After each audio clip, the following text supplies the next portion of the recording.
পৃথিবীতে একটি বই আছে যেটিকে শয়তানি বই বলা হয়, কারণ এটির লেখক কোনো মানুষ নয়, একটি শয়তান। এটার স্টোরি এমনটা যে 16th সেঞ্চুরিতে একটা রাজা ছিল রুডস নামে। সেই রাজ্যের একটা ব্যক্তিকে পানিশমেন্ট হিসাবে তার মৃত্যুদণ্ড দিয়েছিল। সেই ব্যক্তিটি তখন রুডসের কাছে তার প্রাণে ভিক্ষা চায়।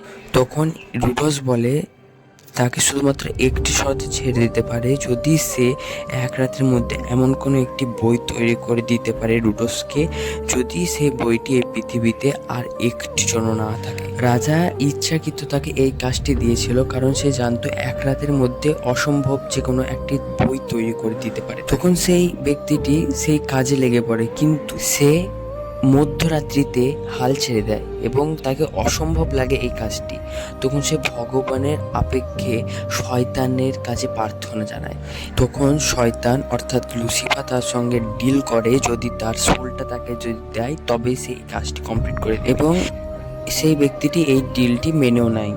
এইভাবে শয়তান নিজের হাতে পৃথিবীর সব থেকে ডার্কেস্ট বুক কোডেক্স গিগাস নামে এই বইটি তৈরি করে। সো এরকমই মিস্ট্রিফুল ভিডিও যদি পেতে থাকো তাহলে ভিডিওকে করো লাইক, সাবস্ক্রাইব এবং আমাদের সঙ্গে জড়িয়ে থাকো।